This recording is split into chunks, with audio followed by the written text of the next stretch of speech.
Good evening, everybody, and welcome to another edition of Inside the Pigskin. And boy, we have ourselves a dandy of a broadcast tonight. And when I mean dandy, I mean dandy. You know, we have a couple broadcasters, we have a couple football players. We got it all tonight. And if you aren't watching this and you're not subscribing to our channel, I'll take a page out of Gomer Pyle. Shame, shame, shame. But that's what it is tonight. So let me introduce our dream team tonight. The man is making a lot of this happen, Mike Brodsky. I've go back a little while with him up in Jacksonville. We covered the Jaguars. Welcome back, Mike. Thanks, Scott. Good to be here. And George Eichhorn, I've only known him forever, but you know this guy's been working a lot of OT lately. Welcome back, George. Good to be here, Scott. Join everybody. I appreciate it. And Melfar Jr. What can I say? We do this every Thursday night, although maybe toward the end of the year we might be switching it over to Tuesday as we wind down before I head north. But at least tonight we're on schedule. Welcome back, Mel. Thank you. Thanks for having me back. You're very welcome. Thank you. And last but not least, Leon Searcy.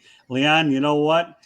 I always enjoy having you on there. And once again, I'm glad that we have an opportunity to promote your book just before Santa Claus goes out there and is telling people, stuff it under your tree. And we're going to give you an opportunity. Leon, welcome back. Appreciate it. Thanks for having me on. Oh, you're welcome. Well, anyways, you know what? You know, this, even though it isn't the baseball show, there are adjectives that somehow relate to the manner for which we talk about. So we're going to lead off. Okay. Lead off. Okay. With Leon's book. And Mike Brodsky, why don't you go out there and put it up on the screen and give everybody a general overview about it. And then we're going to turn it over to Leon. Sure. The book is called Fourth Down and Damn, a Lineman Story. It's the autobiography of Leon Searcy as told by Mike Brodsky.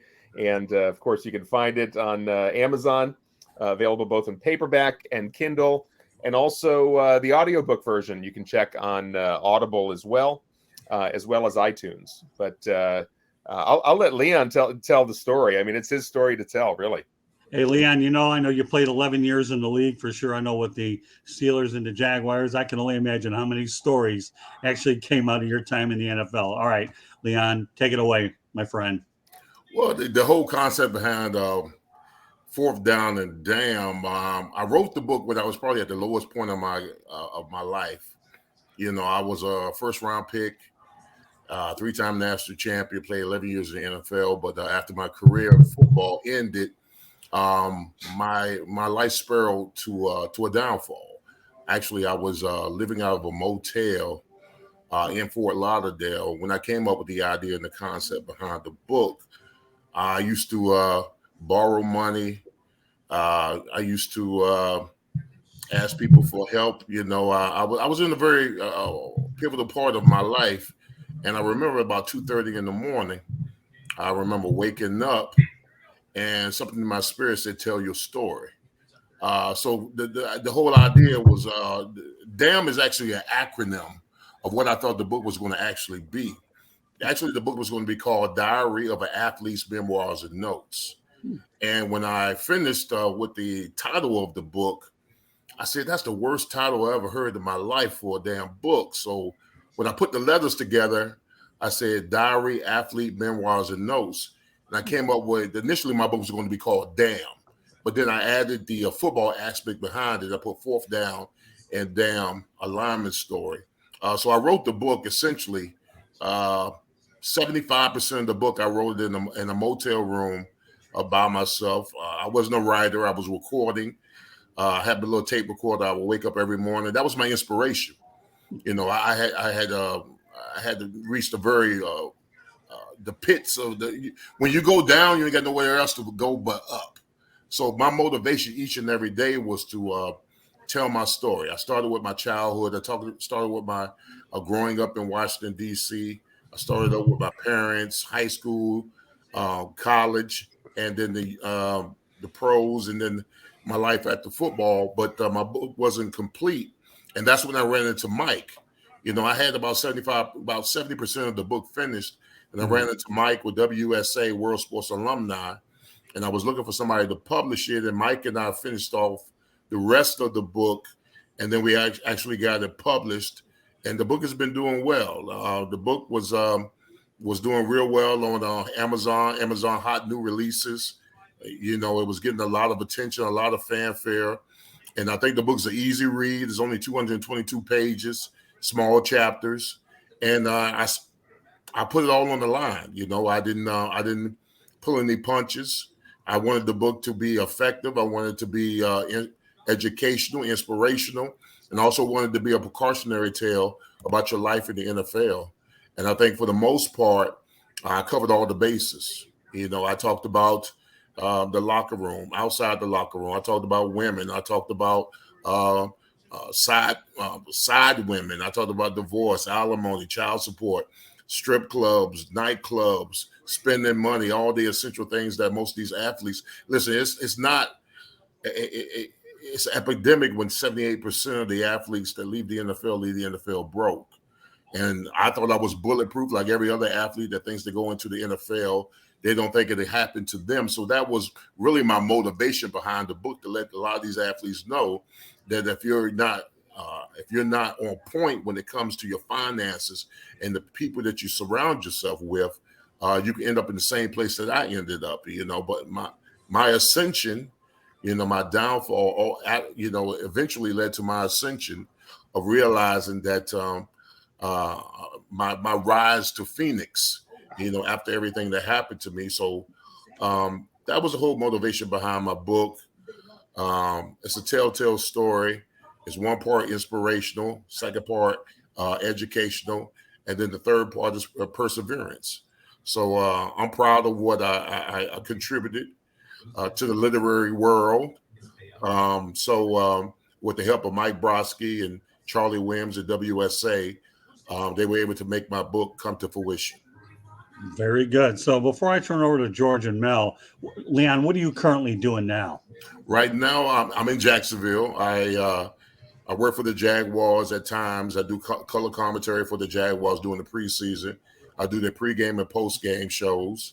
And I also have my own sports talk radio show in Jacksonville from Monday through Friday, 12 to 3 o'clock. It's called Lunch with Leon. So that's what I'm doing right now. Beautiful. All right, George, any questions for Leon? Well, Leon, you certainly covered a gamut of what goes through an athlete, especially an NFL athlete.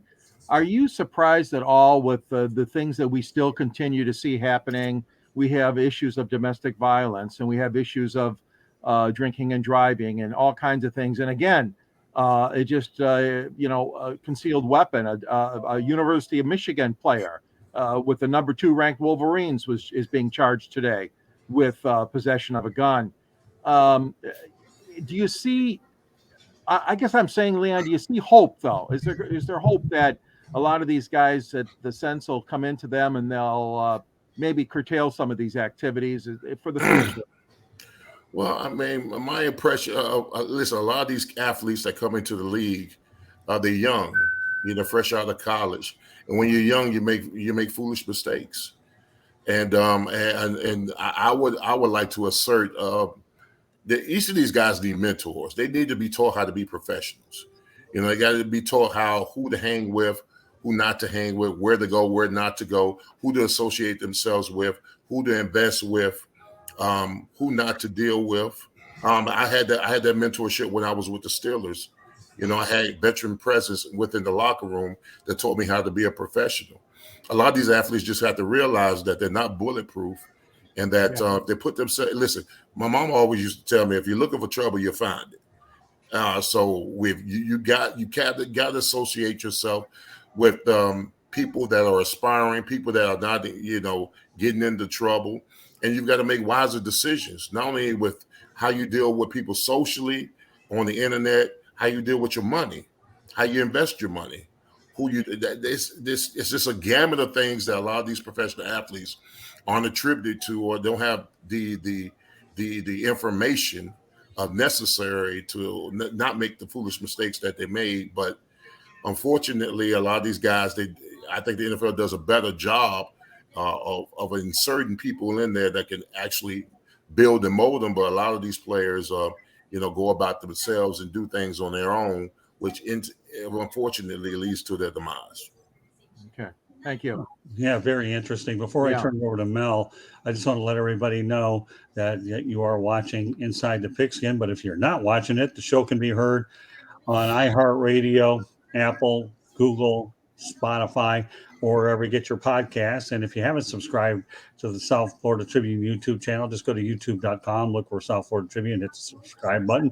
Then you'll get all the shows that we have, whether they're streaming or whether they're actually remote broadcasts, media availabilities or whatnot. So with that said, Leon, I have a question before I want to turn over to Mel. Doesn't the NFL usually have a symposium before these guys actually get in there? And if they do, how effective is it? Do a lot of these guys get it or not, or do they just take it for granted anyways, despite the fact that it's out there to kind of give these guys an opportunity of what life is like being a professional? Well, apparently the symposium doesn't work because the statistics are still high. Right. I mean, it's still at 78 to 80% where a lot of these guys leave the NFL broke. I mean, right. I don't know. I don't have the answer. I wish I had the answer. Right. To why a lot of these guys, get them. And a lot of the guys are black athletes. Unfortunately, NFL's a lot of the mass majority of the players that are playing in the NFL now are 80% African Americans, and that's troubling when you get the mass majority of your roster is consumed with black men, right. And they're leaving the league. Unequipped to handle their finances, their social issues, on the field, in social media. So I would like to see the trend change. I like to see guys be more equipped to handle money, handle adversity, handle their jobs, handle how they deal with people, how to deal with their family, how to say no, how to stay out of trouble. Listen, I'm all on board for anything we can do to have that statistic trend downward instead of trending upward. All right, Mel, have any questions for Leon? Hey, Leon, it's very nice to meet you. And I didn't know about your story, and I can tell you it took I commend you because I know that takes a lot of courage for you to open up like that, open yourself up like that, and share your story with people. And I can kind of relate. I didn't play as long as you did, but when you play a long time from little league all the way up, and all of a sudden you don't, all the way through professional football, and all of a sudden you don't have it anymore. You kind of lose your identity as to who you are, because you don't have that game anymore to identify yourself with, and you're kind of trying to figure yourself out.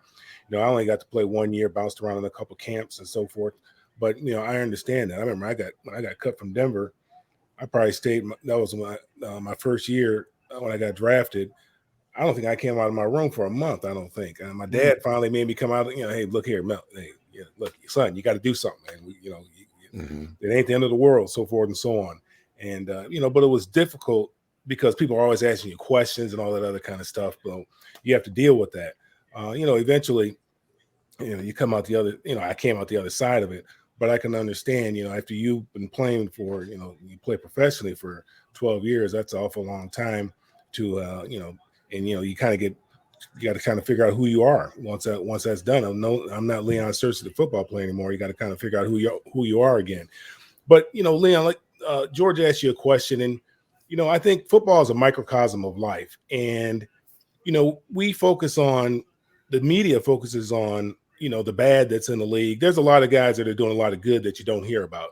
There's some guys that are just bad guys. They just they're going to be bad no matter what. And we know with money just, money doesn't change you. It just makes you a bigger whatever you are. So if you are a little asshole when you had no money, you're just going to be a larger asshole when you have some money.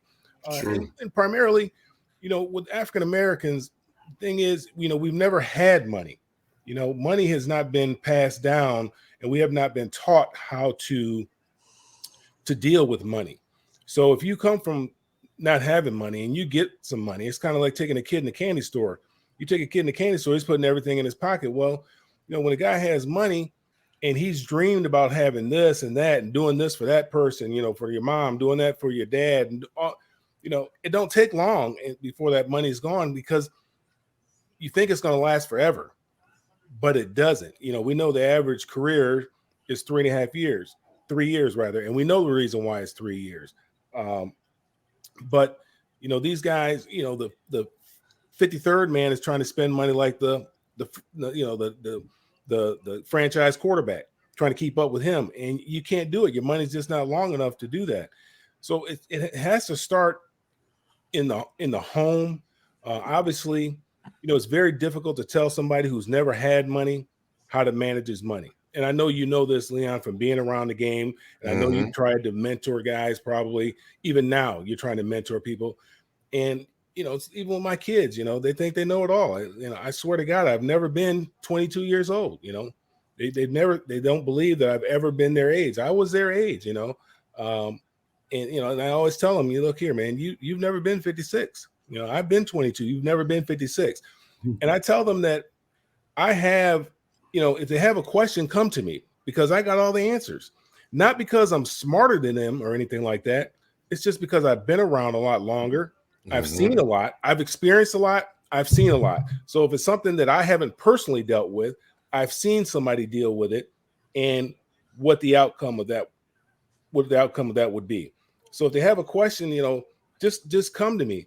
They don't come to me, how kids are trying to talk to their parents, but I really encourage my kids to talk to me. And a lot of these young athletes really need to not just talk to the people who've been successful, but also talk to the people who have failed. And there's a lot of people, like you said, I mean, you have, because you went to the school of hard knocks, you learn the hard way. You can tell somebody what pitfalls to avoid so they won't find themselves in a similar situation. So I'm really commend you for doing that. And I hope guys will take heed and listen, and we can curb this because it is a problem. We're spending a whole lot of money on a bunch of things that don't matter. And, we need to be investing that money so that when that time comes that we can start living off of the money that you've earned when you were in your powerful earning years. All right. So Leon, we have a guy in the chat room named Will Vogel. Thank you very much, Will, for joining us. He's asking, Leon, who's your mentor in the NFL? Well, my mentor in the NFL was a couple of guys when I was with the Pittsburgh Steelers. A funny thing that happened when I got drafted for the Pittsburgh Steelers, I was a first round pick, 11 pick overall. And automatically, before I even played a down of football, I was the third highest paid guy in the locker room. I remember walking in the locker room. My locker was right next to this guy named Tunch Ilkin. Tunch Ilkin was an offensive lineman. And I got to the locker room, got to my locker. And Tunch said to me, he said, Leon, he said, now that you paid, he said, what's next for you? I said, what do you mean? He said, well, so are you in this for the short term or the long term? I said, well, I'm in here for the long term. He said, well, what I need you to do is I need you to do what I do and do as I say. He said, I need you at 8 o'clock in the morning. We're going to work out. We're going to watch film. We're going to break down film after practice. You're going to come train with me after practice. And we're going to do this we did it for about a year. And essentially what he did is him, it was Tunch Ilkin, it was Damani Dawson, it was John Jackson, it was Duval Love. Those were the character guys I had in front of me. Each of those guys had played at least 7, 8, 9, 10 years in the league. And they wanted me to succeed. They taught me how to be a professional. They taught me what was going to take to keep me in the league as long as I wanted to be in the league. And it was strenuous. There was times I didn't want to wake up in the morning. They would call me. They would cuss me. But they made sure I was there. And they told me how to study film, told me how to take notes. They told me how to take notes on my competitor, write down their moves, what's the best move, watch film on their lead foot, how they tip, where they're going. I mean, all that kind of stuff. All those kind of components of what veteran offensive linemen essentially do to stay in the league long enough. And to this day, I attribute a mass majority of my success to those guys that taught me how to be a professional when I was a Pittsburgh Steeler. Okay, great question, Will Vogel. All right, so let's go on to the Miami Hurricanes. I'm wearing the U tonight, and I'm wearing the U because of you. Okay, I don't have my Jacksonville attire, but right now I cover the Miami Hurricanes this year, so I certainly have a pretty good pulse of what I saw. That has been depressing, hasn't it? It has been a challenge, I will tell you. It was not easy. Once you got to the third quarter, then I had to make sure that I had I have migraines, and I've actually suffered from some concussions this year. But watching them play made those concussions even worse than they were anyway. So, with that said, we'll talk about the Miami Hurricanes under mariocristobal. But I'm going to read a recent quote from Cristobal. And it was a quote pertaining to the fact that the parents are taking shots at the Miami coaches on social media. But here's what Mario said. A parent is free and welcome to pick up their son if they're not happy with their playing time. So I'm going to go around the horn with this, and I'm going to end everything I can with you, Leon, so everybody has an opportunity. Mm-hmm. Mike, Yeah. what's your interpretation when you hear this from a coach regarding playing time, knowing full well, of course, now we have the transfer portal, they can leave anyways, but that'll be for another night. But what's your interpretation, Mike, of Mario's comments? Well, I think Mariocristobal is definitely an old school kind of a coach, and basically he does not want to, he doesn't want to make believe that, every kid's going to get playing time and all these parents are going to be appeased just because they complain about their child's playing time. He's going to put together the best team that he can, put the players on the field that belong on the field. And he has no time for any of that nonsense. He's not going to be the nice guy. He's not going to, try to, make everybody happy. He's trying to build the program. I think Leon certainly played in an era where the Miami Hurricanes were at, the highest level really of college football. And this season, certainly the Hurricanes did not live up to expectations for whatever reason. And I think Mario is just kind of making it very clear that, if you don't belong on the field, you're not going to be on the field. And if parents don't like it, they can take their kid elsewhere. I think that's kind of the message. And, certainly I know, Scott, you and I were both there for the Duke Miami game. And I know that was really my first opportunity to really get a chance to see Mariocristobal in action and hear him at the press conference afterwards. He was not happy with that loss, certainly. But, he's got, sort of that old school mentality. But he wants to win. He's there to win. There's no question about it. Well, I got to tell you a funny story. Okay, here we are waiting for the post-game stuff to take care of. And I had a long-standing gentleman's bet with one of my colleagues as to how long it was going to take for him to get out there. And the average over-under was about 20 to 25 minutes when we had to wait to get him. So if that isn't a cooling off time, I don't know what is. So, George, I know obviously you watch the Canes from a distance, but let's just keep it simple to a point where these are the comments, and how do you interpret them? Well, I mean, parents are always concerned about their kid's future. They're on the team. They're not seeing them on the field. They want them on the field. It's a natural kind of want by a parent. And Mel and Leon, I'm sure your folks too, wanted you out there as much as they could. They want you to excel. They want you to perform. So I think it's a natural reaction. Now, when the club goes 5-7, the wheels start coming off. Let's face it. We had the same situation here with Michigan State and Mel Tucker this year. They finished 5-7. They're out of the bowl picture. Very similar to the expectations were very high.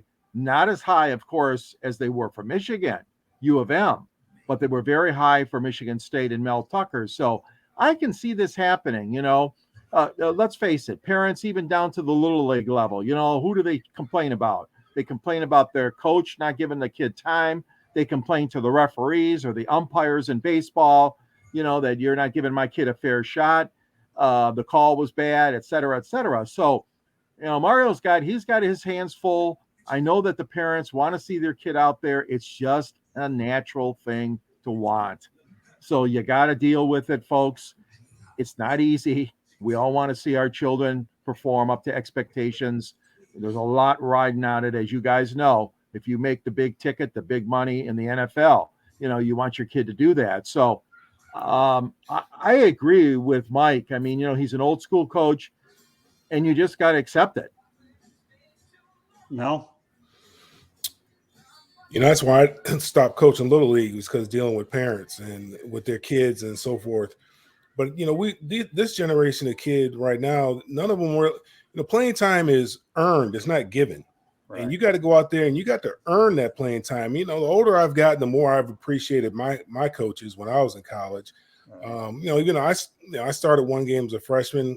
I didn't redshirt. I started a game as a freshman, and then I started for my sophomore year on.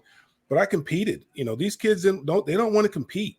They want everything given to them. And then the transfer portal, that kind of caters to these kids who don't want to compete. And they'll just go find somewhere where, they can play, where a coach says, hey, you're a 5-star kid or a 4-star kid, you come to our program just because of what you were in high school. Yeah, you're going to start over here, and says everything that the kid wants to hear, and he ends up leaving. And that doesn't help the kid any.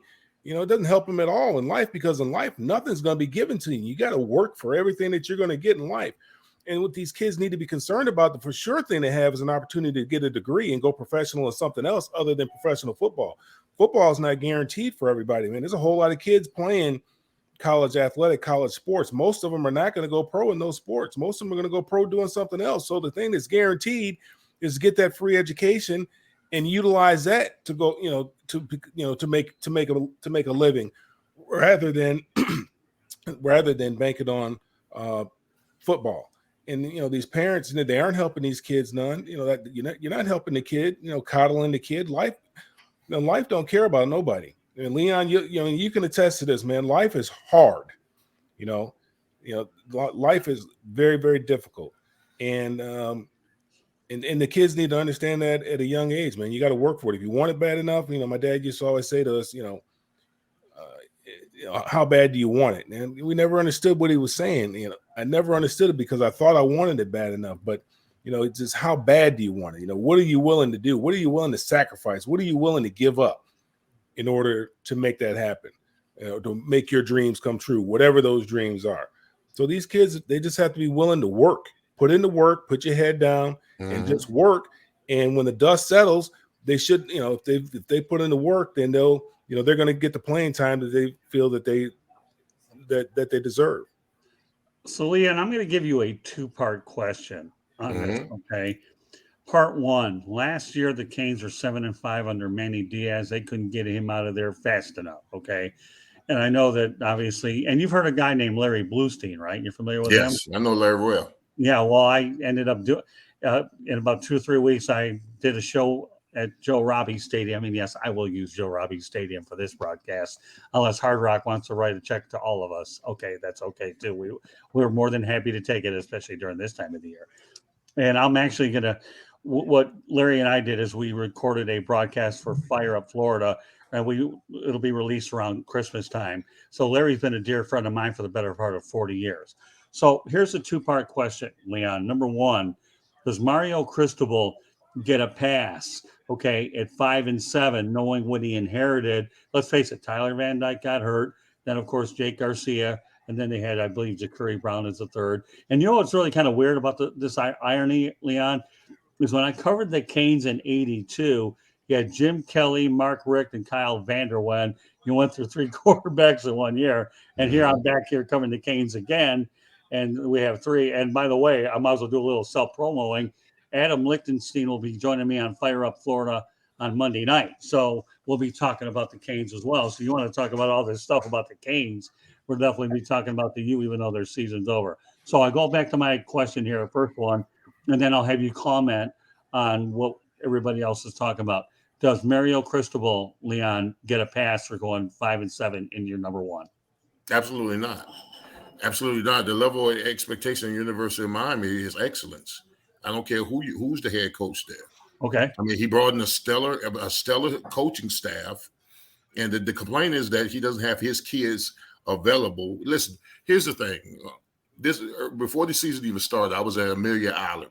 They had an ACC coaches conference at Amelia Island when I was there, and I had my radio show there. We interviewed Mariocristobal. He came on our show. But before we came on the show, I hadn't seen Mario since he fired me when I was at FIU, but that's another story. He fired me out as a coach at FIU. But I hugged him up, I embraced him. And the first thing that came out of Mario's mouth, I said, Mario, what the kids look like down there? And the first thing he said to me, he said, Searcy, they don't know how to work. He said, they don't know how to work. He says that the kids think that what they do is good enough. And he said, those kids don't understand that where we're trying to go, whatever you think you're doing ain't good enough. And he's had to deal with that tally of kids for the duration of the season. Now, that's not an excuse to go 5-7, because somehow you got to have those kids motivated, because you can't keep blaming the kids. At some particular point, it's got to be the coaching. It's got to be a lot of those kids didn't want to play for Mario because a lot of the players were complaining that Mario was too strenuous on them. He held them accountable for everything, on the field stuff, off the field stuff. And a lot of those kids didn't want to comply. and then that's the result that you get on Saturday. Listen, I had never seen a Miami Hurricane game where so many players quit on their team, and and you don't want those kids. You don't want those kids playing on your team if they're not inspired. Listen, I remember here's what University of Miami was when I played.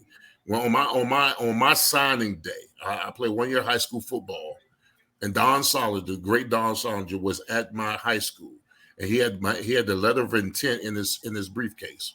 He put out that letter of intent. He put it on the table. He slid it over to me, and I put out my pen about to sign it. He pulled that letter of intent back. He said, "Leon, understand this. You come to the University of Miami." He said, "If you're not good, you're not going to play." And he said, "If you're not great, don't come." That's what he said to me. And that was the standard. That was the hierarchy at the University of Miami when I played. And I refused to lower the bar for them, for Mario, for Mark Ricks, whoever. That level of excellence has got to be expected year in and year out. I don't want to hear about kids. I don't want to hear about coaching until you live up to those standards of which we were when we were. You don't get a pass from me. And I love Mario. He's a brother to me. I raised him from a puppy. And now he was a pit when I left. So he don't get no pass from me. Wow. Even my love for Miami supersedes my love for Mario. How about that? That's all right. Well, it didn't help that he let you go either. So listen, when you at FIU and y'all go 0-12, you're supposed to get fired. Oh, okay. Well, that's fair enough. All right. So let me go. That's a great one. I don't have an answer to that. So the only answer I do have to it is this. I'll read you the same quote that your buddy Mario went out there and read, and I'll read it one more time to you, Leon, okay? A parent is free and welcome to pick up their son if they are not happy with their playing time. And I told you. So what's your interpretation of it? I'm fine with that. Listen, Mario and I are cut from the same cloth. Jimmy Johnson. Okay. Jimmy Johnson taught me how to be a champion, all right? I remember this specifically. We had a recruit that came into the University of Miami on my sophomore year. Good friend of mine played with me in the Jacksonville Jaguars. His name was Derek Brown. Derek Brown was the number one tight end in the country. He came to the University of Miami. We took him out, showed him the town, and he just wasn't feeling it. And then we went back to the dorm rooms, and Tommy Tuberville ran into me and Hurley Brown. And Coach asked me, "Well, how did Derek?" I said, "Coach, I don't think he's feeling Miami, whatever." And Tommy Tuberville said, "F him." He said, "If you don't want to be a Hurricane, then let him go somewhere else. Then we're going to beat his ass wherever he goes." He ended up going to Notre Dame. We ended up beating his ass. So that was the expectations of Miami. If you don't come here, if you're in a Hurricane, if you don't meet the standards in which we set the bar, then you go somewhere else. We're still going to beat you. That was the level of arrogance we had at Miami because we had so much talent. We won so many games. And that's the reason why we stayed on top so long, because we were looking for Miami Hurricanes. We were looking for guys who wanted to be Hurricanes. And not everybody fit that bill. So in those days, you got to find guys who are all into being Canes. I don't care, 5-star, 4. Listen, I was a 2-star. I was a 2-star recruit. I fought my behind off to play like a 5-star and start and win 3 national championships. So you got to put in the work. Like Mel was saying, a lot of these kids that are coddled, they want to be given jobs and not earn jobs. They figure like they've been studs and stars their whole career when they just supposed to walk in the door. You're supposed to set the table. They're supposed to eat. No, you got to go. Listen, there's a difference between two. There's a lion in the zoo and a lion in the jungle. The lion in the zoo gets fed. Right? He gets complacent. He gets lazy. He gets tired because you know that meal going to come every day. But if you got a lion in the jungle, he got to get up every morning and go hunt. That's what we want. We want lions that go hunt, not lions that get fed every day, get complacent, get tired, get okay. We're just getting I want lions that go hunt. Okay. All right. Well, you know what? We're going to take a ride up I-95 5 hours, okay, to Jacksonville. My goodness, how quickly we get up there. I didn't need a lead foot to get up there. All I did saying we're going 5 hours in about a tenth of a second. And we're going to talk about the Jacksonville Jaguars under Doug Pederson, 4-7. The most recent one was a 28-27 win over Baltimore, and they came from behind to do it. So prior to this, okay, I was amazed when I heard this statistic that Jacksonville was 0-183 when trailing by 7 points with less than a minute to go in the game. To me, 0-183, and they Yeah, did it that- against the Ravens. That wasn't on my watch, Scott. That was 2000. I was hurt. It's okay. It's a stat out there, and I got to put it out there. But guess what, Leon? They're 1-183. Well- So it doesn't matter. Well, listen, that's been the knock on the Jaguars all season. And I listen on the radio show, I blast them for it because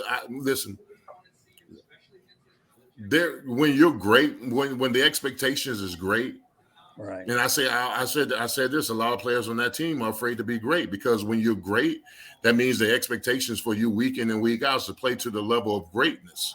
Anybody can be average, anybody can be mediocre. That's easy. Right. Hey, but if you're going to be great, that means that your accountability each and every week is held to the task. And the Jaguars, and I've been saying it for years, we got a bunch of guys who are comfortable being losers. And until you change that culture, that's when Dougpederson came in. Till he came and changed that culture, that you got to start winning some of these games. We've been competitive, but we can't finish games. And a lot of the games that we can't finish are mostly on our part.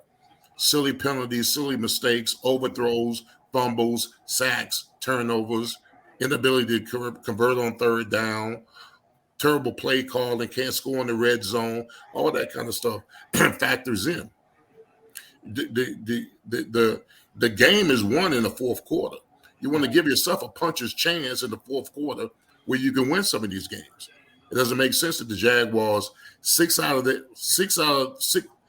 games going into the fourth quarter, the Jaguars have led. And out of those 6 games, they've only won 1. Oh, people in Detroit can definitely appreciate that. The Lions lose a lot of close games, but I want to add a couple things to this. Okay, you obviously saw that dumpster fire with Urban Meyer, and Trevor Lawrence could not have walked into a worse situation with Meyer.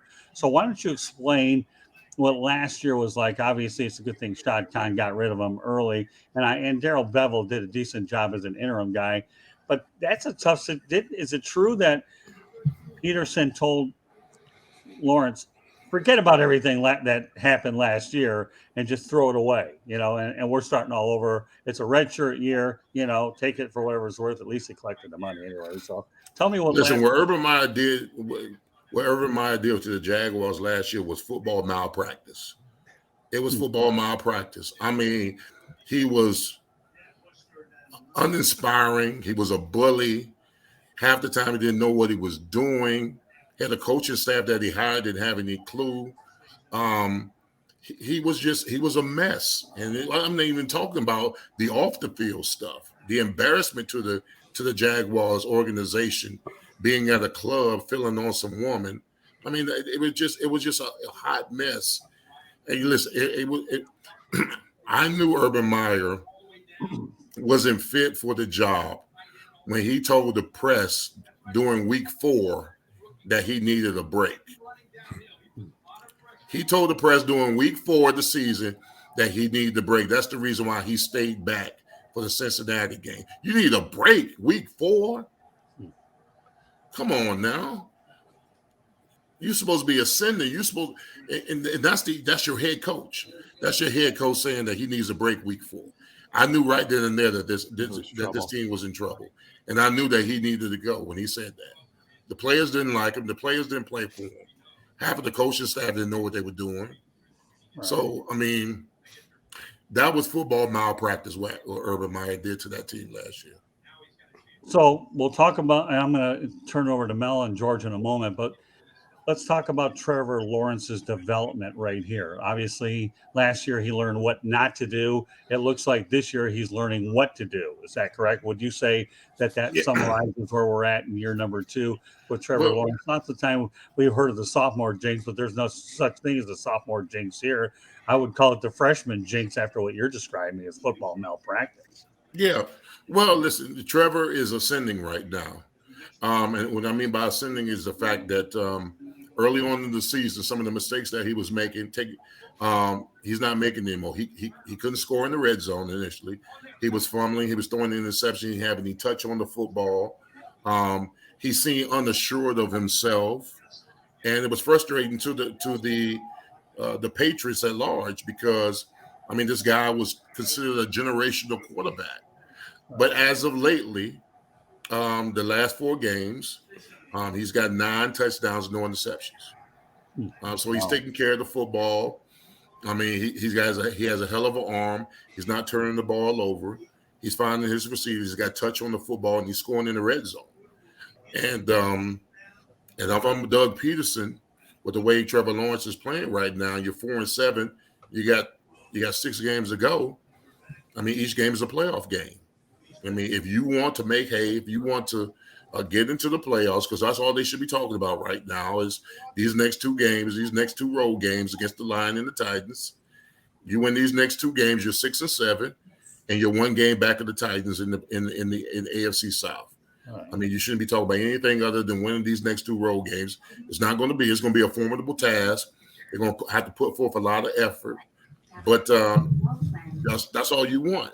At this point of the season, you want to be playing a meaningful game in December. And then hopefully have a good December to where you're playing meaningful games in January to where you ultimately make it to the playoffs. If they're talking about anything other than that over there at that stadium, then it's a crime. Mel, anything you want to add to this? Ask Leon. Well, I didn't get a chance to watch. I haven't watched much Jacksonville. We don't get to see him very much on TV here. They're all about the Falcons, so that's pretty much all that we see. But I mean, I see the scores at the end of the day, and I noticed that they pulled out that game. But you talked about, and it's funny that you said about excellence becomes an expectation. I used to say the same thing to my daughter when she was running track. I saw a lot more in her than she believed in herself. I knew what she was capable of doing, but she wouldn't allow herself to do it because then that would become the expectation. That's what everybody would expect from you from here on out, as opposed to, like I always tell them, you can wake up and be mediocre. I mean, don't take anything to be mediocre in life. Just wake up and breathe air and you're average. But what you want to try to do is you want to try to be something special, and in order to do that, you got to put forth that extra effort.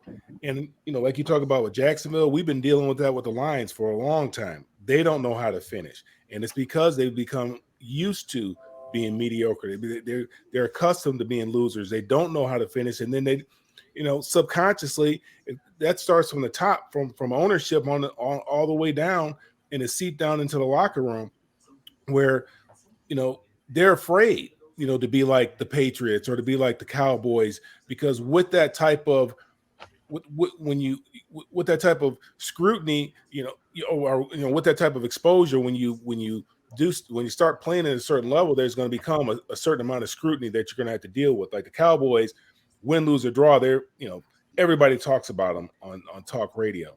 And if the Lions were to ascend and become that type of a team, then they would have to deal with that media and that focus and that scrutiny. And they'd just much rather just deal with what everybody expects, which is for them to lose. Don't expect anything from them. That's the Lions. That's what they do, and they're okay with that. So it's funny that you said that. And I think bringing in the coach that they brought in, it's going to take some time because you got to get either the guys that got to buy in, they got to have that belief, or you're going to have to turn over that entire roster and bring in guys that have that type of belief that and want to be the very, very best. So George, anything you want to ask Leon? Well, I think that I see comparisons. I'm glad you brought that up, Mel. We're led to believe that this is a new Lions team and a new outlook with Coach Dan Campbell and General Manager Brad Holmes. And Sheila Ford Hemp is the owner, younger woman, and leading the charge. I like the example, though, that you guys have set forward here. That you got to be hungry for it. You got to obviously work hard at it to be the top of the game and the top of your profession. And Trevor Lawrence and, Jared Goff are two different examples. Okay, you're going to see on Sunday. Lions are a 1-point favorite, Leon. But I think we're going to see a hell of a football game because both of these teams are trying to achieve something that they have not been able to achieve in recent years. And that's to have momentum. That's to be contested. That's to win games, like you guys said, close out that fourth quarter. I think we're in for a hell of a game, Leon, on Sunday with Detroit hosting the Jaguars. I hope so. I absolutely hope so. I mean, both of these franchises have been in obscurity for the last 20 years. Yeah. Jacksonville has only been in 3 winning seasons in 20 years. I'm not sure about the Lions, but I know they're pretty close. I think it's going to be a hell of a battle. Go back to Jim Caldwell. Oh, Jim Caldwell, yeah. Yeah, since y'all fired him, he had a winning record, 10-6, right? 9-7. 9-7. Okay. Yeah, don't get me started there. Yeah. No, yeah. Don't really get me started. In fact, don't get me started knowing that many years ago they should have kept Eric Kramer as a starting quarterback when they won their lone playoff game against the Cowboys. And how did that work out? Not good. They should have kept Jerry Vanisi there. If I sat there and gave you a list of shoulds, Leon, you might be writing your next book with Mike Brodsky. And right now, we got to make sure you sell enough copies of this one. Don't worry.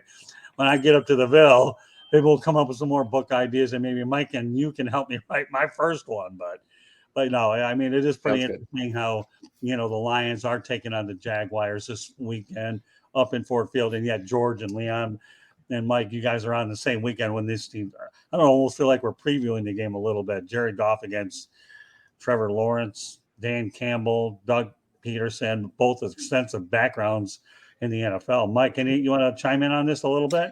Well, yeah, I was on the field for the last game, and was watching what was going on, and it was just for those who haven't watched that final drive of the Jaguars, I mean, it was just very telling of what the season has become. This is not something that could have happened under the Urban Meyer era, but let's face it, Doug Pederson is a winner. I mean, he's won in the NFL. He knows how to put together a solid team, and he's certainly doing it with the Jaguars. I mean, there's definitely a very tangible difference between the Jaguars players' mindset and mentality and their, just everything about the positive attitude in the clubhouse. It's a very different environment this year than it was last year. And with that final drive, I mean, Trevor Lawrence at one point being down, third down with 21 yards to go, and somehow he gets the ball downfield and they score that touchdown. And what was interesting is I think because of that final touchdown getting reviewed, the story was Doug Pederson had a chance to chat with Trevor and some of the other teammates. And, they decided they were going to go for 2. I mean, they could have gone easy and just take the extra point, go for the tie and go into overtime and hope they win. They said, no, we're going for the 2 points. And as Doug Pederson basically said in the post-game press conference, he said, what do we got to lose? And that's sort of the mindset. At this point, the Jaguars team is really trying to change everything they've done, and just trying to put together a winning program. And, Trevor Lawrence is definitely, as everyone has kind of noticed, I mean, he's definitely an elite quarterback. They just need to add some more pieces around him, maybe in the coming seasons. But, certainly they're going to try to do the best they can this season. And, we'll see where they end up. My interpretation, Leon, and I've been to my fair share of games up there and even been to a draft up there inside, interviewing and all that, is this. If this team gets to a Super Bowl, let alone wins one, I bet my last dollar, maybe I should bet crypto because it's no good anyway, so I can't really worry about losing anything. Just kidding with you. Okay, that Doug Pederson would get a statue right out in front of that stadium. Jacksonville, to me, is a pro football town waiting to erupt, is what it is. And I'll tell you what, I don't know how well they revere statues, but I think if there's anybody that has any sustained success, really good success with Doug Pederson, I could see a statue of Doug Pederson out there. What about you? Well, if the Jaguars win a Super Bowl, guys like me go away, I disappear. It's true. I mean, listen, most of the fanfare here in Jacksonville equate most of the success to when we played in 96 to 2000. Yeah. Those were like the glory years. Those were the years where we went to 2 AFC championship games, when we had, 9, 10, 11, 12, 14 game winning seasons. Right. The Jimmy Smith, Keenan McCardell's, Fred Taylor's, Tony Baselli's, those type of guys. So, and listen, I said this on the radio. I say it's long overdue. I say I want these new guys, this new era of Jacksonville to make us go away. I mean, I've been the best right tackle in Jaguars history for over 25 years. It's time for somebody to come and take my place, take Baselli's place, take Jimmy's place, all those guys. Because you know what? When they take our place, that means that the organization is doing the right things in the draft, in the free agency, and they're winning more games than they're losing. So I would take the wins over the ability to stay relevant in Jacksonville. Yes, absolutely. I want them to win a Super Bowl.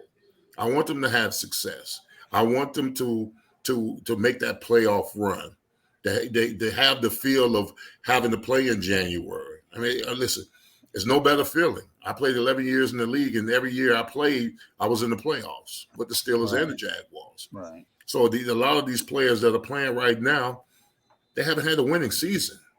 Right. I mean, and so I mean, I want them to have success, because with that kind of success, gives me something to be proud of.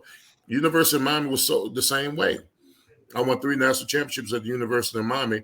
There was nothing more elating and exciting for me as than when that 2001 team won the national championship, because I felt a part of it. We're family. They're part of my family. So the same thing is relevant when it comes to the Jaguars.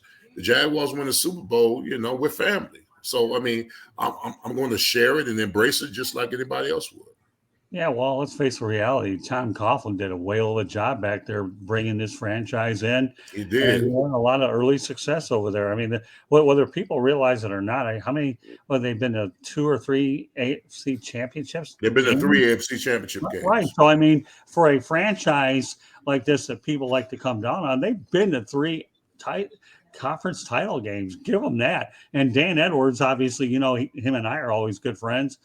This guy has seen a lot of good football and a lot of bad football. But in my opinion, and I may be getting off subject a little, Dan Edwards is one of the classiest people I've ever been around. I know that when I saw him there, we would talk in private. He would invite me to his office once in a while. I'd hang out with him just to kind of pick his brain about some things. And now I think they have a little thing next to it where he used to stand over there, I think a frame or plaque or whatever. But this guy knows Jaguar football more than anybody, Dan Edwards. And this franchise has a much steeper tradition than most people even realize that it does, let alone a younger franchise been to 3 title games. So I'm always pulling for them to do real well. And well, let's face it, Trevor Lawrence, Doug Pederson. Now, I guess one of the ironic things before we go on to 2 other topics, is this. Byron Leftwich didn't want to take that job because of Trent Baalke, as I understand it. And who knows when an NFL will get another shot to take on his own gig. But Doug Pederson didn't care. He could work with anybody. And, I think when you have a chance to get a job, you have to do the best you can to work with the general manager. And you don't want to talk about the best move that didn't happen. It looks like to me the hiring of Pederson, because let's face it, though, Tampa Bay Bucks aren't lighting the world on fire either with Byron Leftwich as offensive coordinator. Now, I'm not knocking Byron. I'm just crediting the Jaguars' hire of Doug Pederson as all I'm going. Any thoughts about that, Leon? Yeah, I mean, Doug Pederson is a good fit for the team organizationally. Byron Leftwich has done a hell of a job with the Tampa Bay Buccaneers, and it's understandable that he had his guy that he wanted to bring in, and that he didn't want to comply with anybody else because he understood that most of his association was going to be dealt with the GM, and Trent Baalke had a reputation within the NFL, and Byron Leftwich was made well aware of that, and he wanted to bring his guy in. Still doesn't minimize the fact that he did an outstanding job with Tampa Bay Buccaneers, and when given the opportunity, I think Byron Leftwich is going to be a hell of a coach wherever team decides to bring him along. Okay, two other topics I'd like to get to. The Kansas City Chiefs have won 25 straight games in November and December. They face Cincinnati this weekend. All right, Leon, I'm going to lead off with you. Okay, Kansas City Chiefs. What do you think they'll win a Super Bowl, or how far do they go, or who's the favorite in the AFC? Well, they're definitely the favorite. They're definitely the favorite in the AFC. Everybody thought that Patrick Mahomes was going to be taking a step back because when he lost Tyreek Hill. I think he's even a better quarterback now than he probably was a year or two ago, because he doesn't always necessarily have to use the long ball. He's using short to intermediate passes and letting his playmakers make plays. I'm a little concerned with their inability to run the ball effectively. The defense has stepped it up, but the AFC is equipped though. The AFC is like a junkyard dog fight. Whoever comes out of there is going to be well equipped to win the Super Bowl, because there's Buffalo, there's Miami, there's the Bengals, there's the Titans, there's the Ravens if they get back healthy. So but right now I think the Kansas City Chiefs have got to be the front runners as far as the AFC goes and win the championship. The key is they got to stay healthy. And you got to keep Patrick Mahomes healthy, and you got to keep that defense rocking and rolling like they've been doing. Mel, anything about the KC Chiefs? Yeah, they're probably the front runners. Earlier in the year when we were talking, and I like Buffalo, but Buffalo's been kind of up and down. I think they've kind of, obviously they had that bad taste in their mouth from how last year ended, and they came out, guns blazing the first few weeks of the season, and they look like they're on a mission, but their play has been kind of inconsistent. And Kansas City has really been kind of improving as the year has gone on, as Patrick Mahomes is getting accustomed to playing without Tyreek Hill and utilizing the other weapons that they have. And like Leon says, yeah, they got to be able to run their ball effectively. They got to be able to figure out how to get a good running game, because in December and January, you got to be able to run the football. You got to be able to keep the ball, keep the other quarterback on the bench as well, and give your defense a rest. But yeah, right now they definitely look like the cream of the AFC. Mike? I think the Chiefs obviously are a powerhouse. There's no question. I mean, Mahomes is a generational quarterback, and he's going to have an amazing career. There's no question about it. But let's not, everyone's been mentioning Tyreek Hill. Let's not forget about the Dolphins. I mean, it's very possible that the Dolphins might surprise some folks if Tua can avoid any more concussions. I think the Dolphins are going to be, they may give the Chiefs a tough time. We'll see what happens. I think, the Jaguars aren't going to be there. I'm a Steelers fan myself. They're not going to make it this year, but I think the Chiefs have a great shot. But watch out for the Dolphins. The Dolphins might surprise some folks this year. What about you, George? Well, that's a phenomenal statistic. Can you give me that stat again, Scott? In the months of, did you say November and December? Yep, November, December, 25 straight wins. November, December. No that wonder. isn't a money stat. I don't know what one is. Why are they favored by only 2.5 or 3 points then over Cincinnati? I don't get it. Cincinnati. I mean, they're number one in the power rankings, the Chiefs. I agree with you guys. I would put Buffalo next and then Miami.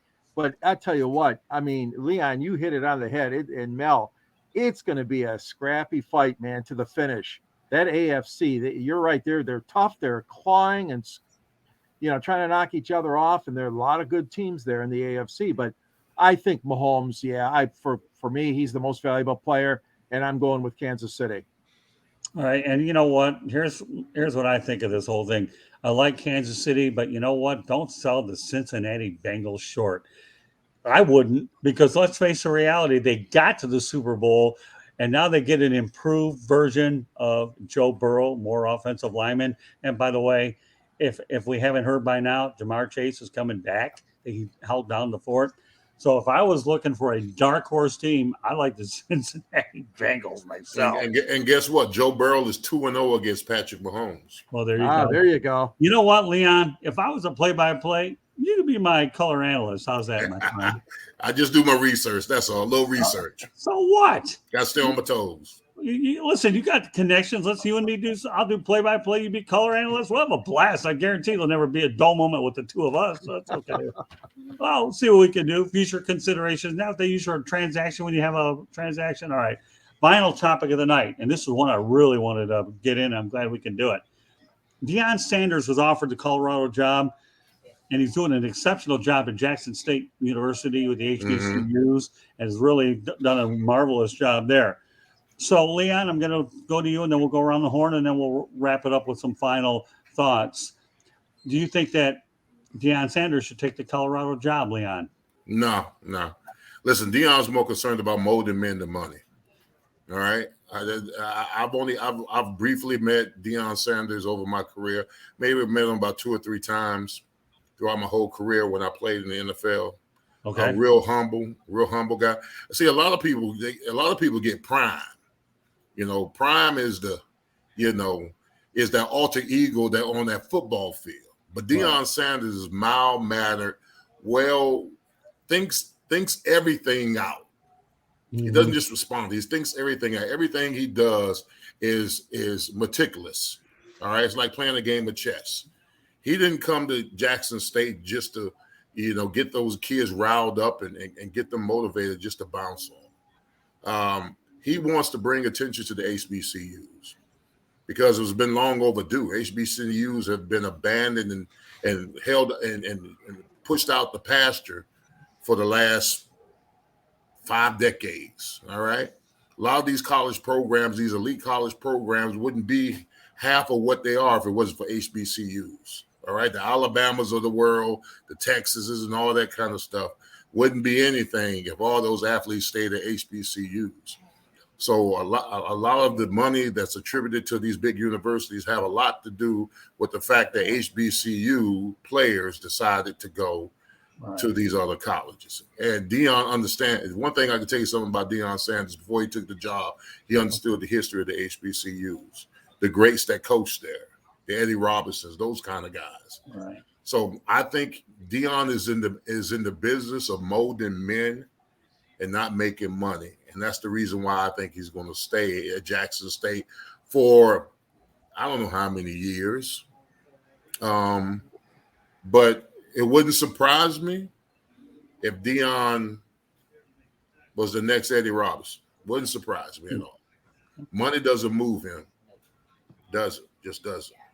Okay. Mel, some thoughts? Yeah, Colorado's really not a destination job.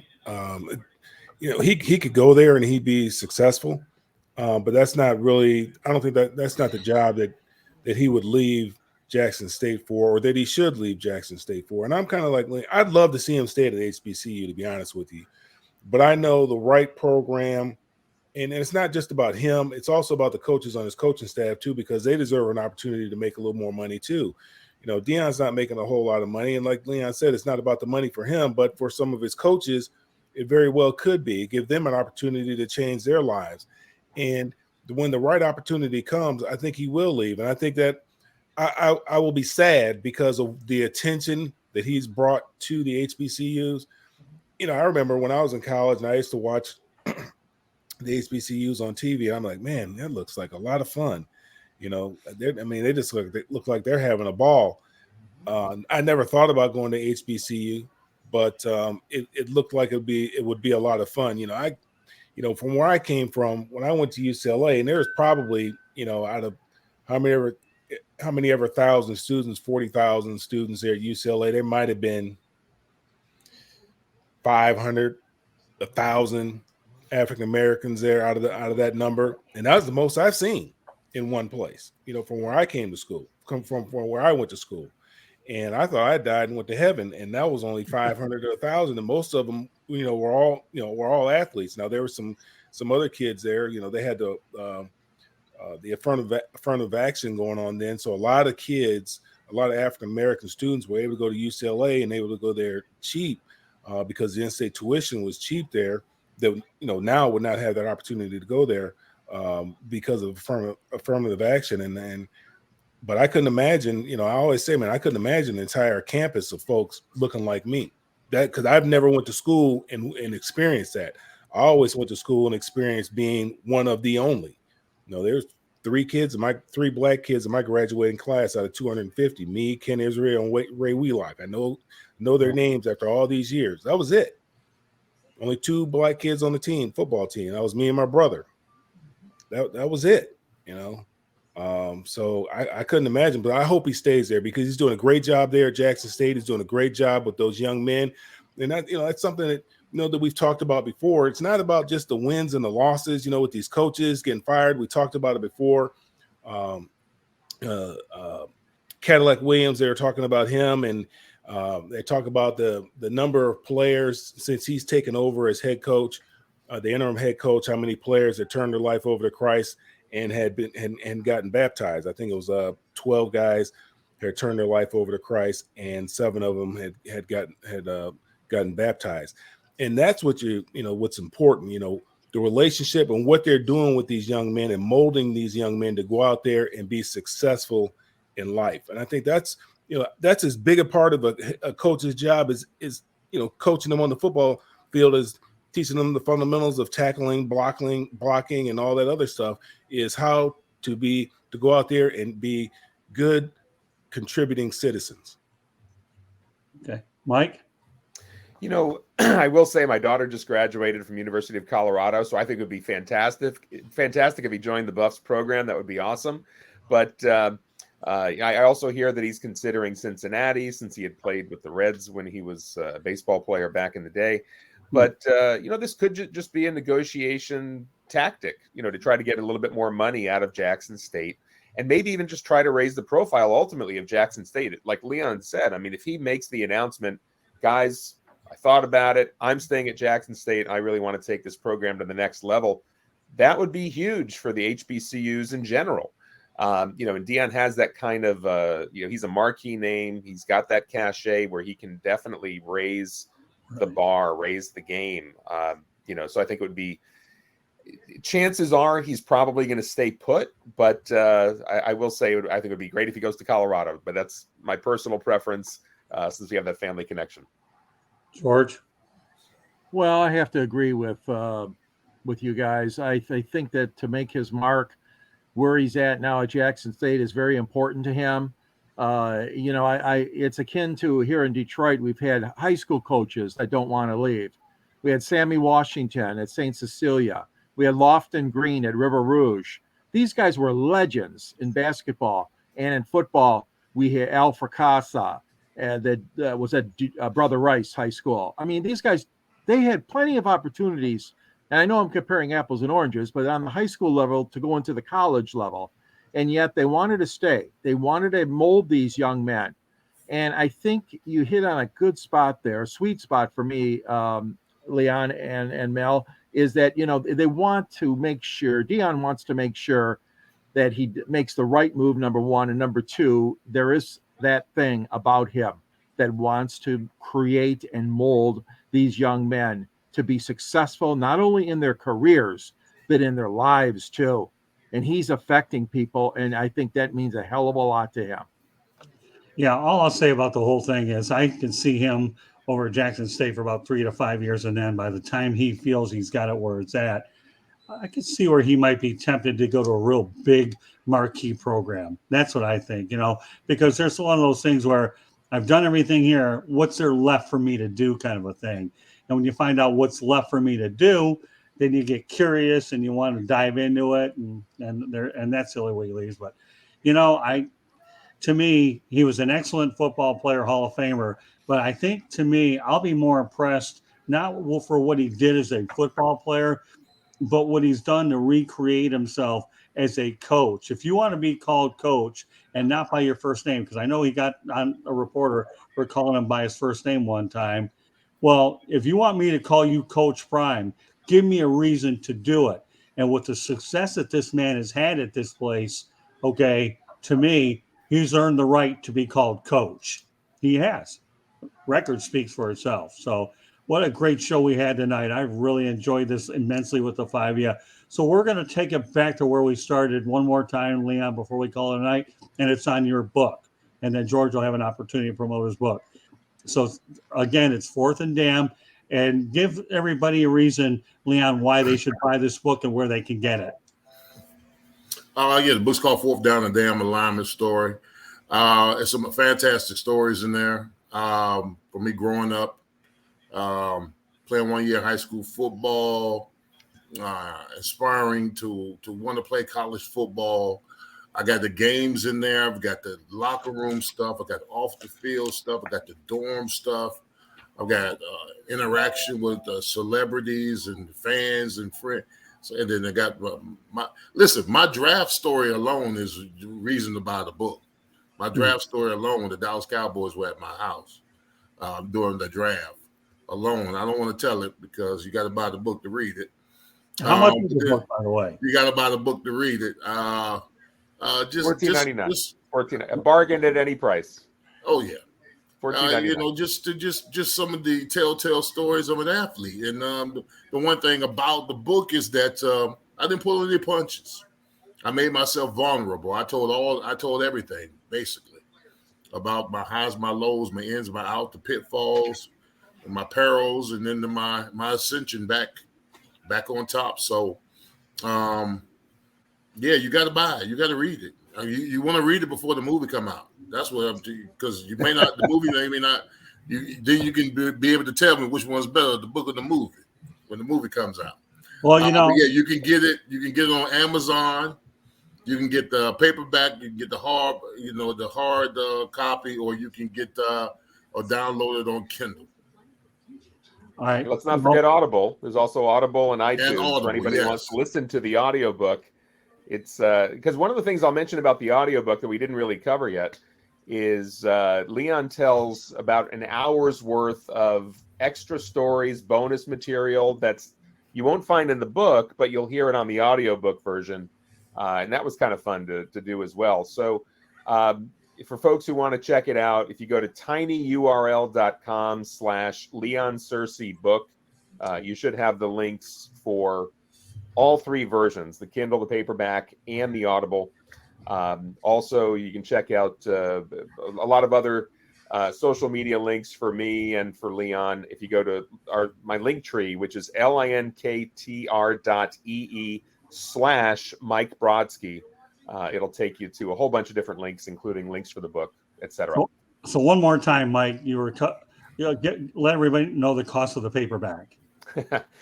The paperback it's a bargain, a steal at $14.99. The Kindle version, gosh, I forget right now. It's probably $3.99, I think, for the Kindle. $3.99. I'm trying to remember what we did. The Kindle's $3.99 and $4.99. I can't even remember right now. And the Audible version, depending on how you get the Audible, if you just take the download, if you sign up for the what's it called, where you can kind of subscribe to Audible and get a bunch of books on audio for one monthly price. I forget exactly how that works. Check out the websites. All the information is up there, though. Very good. Well, we're glad to have you on. So what we'll do is you can do is send me the link and we'll put it on the South Florida Tribune as well so that people can access it from our website. How does that sound, Leon? That sounds great. I'll put it out there. So with that said, okay, George Eichhorn, why don't you real quickly let everybody know that we got a couple books here on this broadcast. So author. Yeah, I wrote the story about Detroit sports broadcasting and Michigan broadcast history. It's called Detroit Sports Broadcasters on the Air for $19.99, available at Arcadia Press, and there's a link to it on the South Florida Tribune website. And we basically, it's an easy read. I mean, it's less than 200 pages, jammed with photographs of all the famous sports broadcasters. Mel Farr Jr., of course, his dad was a great legend in Detroit, and I know his dad will remember names like Van Patrick and Bob Reynolds and the late Frank Beckman, who did the Lions broadcast. Now we got Dan Miller on the radio.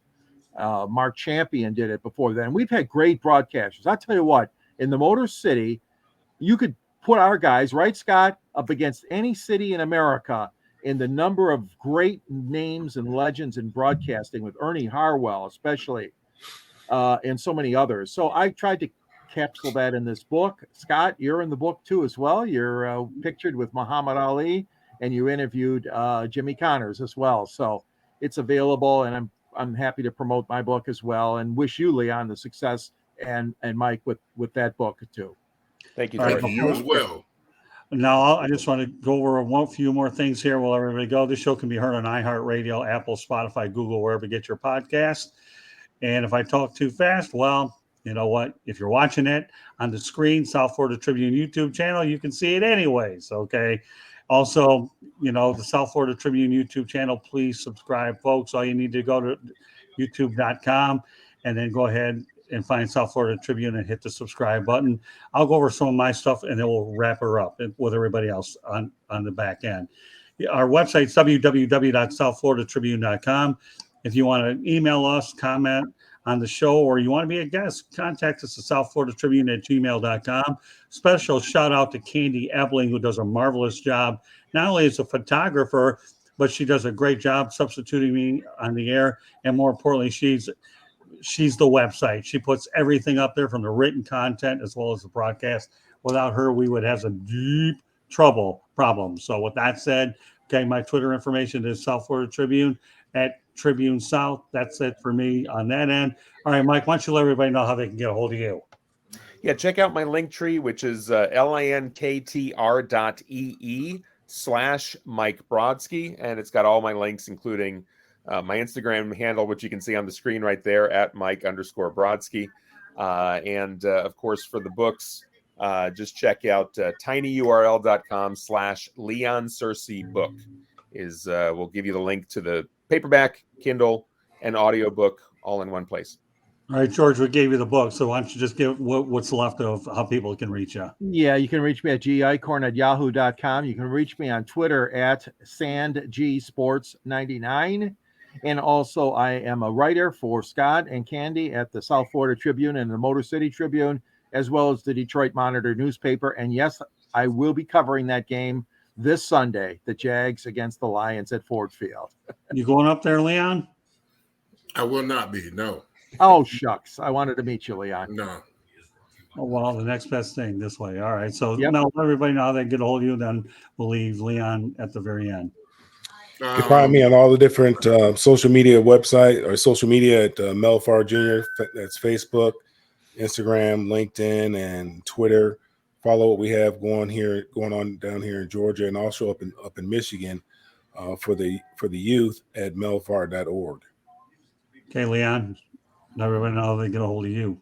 Okay, you can follow me on Facebook, Leon Searcy Jr., Instagram, Leon Searcy Jr., and on Twitter, you can follow me at Leon Searcy Jr. 1. Very good. Okay, well, I gave you my information. I also want to say thanks to Will Vogel, Troy Geary, and JJ Sponge for their comments in the chat room. He says, shout out to Miami U. Yeah, well, they were certainly a part of this show. But Leon, what can I tell you, my friend? It's great that we were able to do this again. Now, on next week's edition of Inside the Pigskin, Mike Brodsky will be joining me again, and we're going to talk about promoting the 3 bowls. Got the Cure, the Cheez-It, and the Citrus. Is that right? That's right. We'll be talking a little bit about Florida Citrus Sports, but also by next week, we'll have the results of really all the bowls since Selection Sunday is coming up this weekend. Right. Yeah, we'll be talking about that. Maybe if there's a pro subject we're talking about, we'll do that. College football playoff and all that. So normally I do parting shots. We didn't need any. We had a lot of great stuff here tonight. Leon, what can I say, my friend? It's just so great to see you again. And at least you graduated to a different environment where I can see you here, where it's a little bit lighter than the last place you're at. I like to joke around with you, my friend, because you know what? You are a good friend of mine, and I treat you. And I always have felt that way, and the admiration that you've had for not only a great career, but what you've done off of it is just as impressive as what you did on the field. And that's the one thing I try to judge a lot of my guests. It's what you've done on the field. It's what you've done after the fact.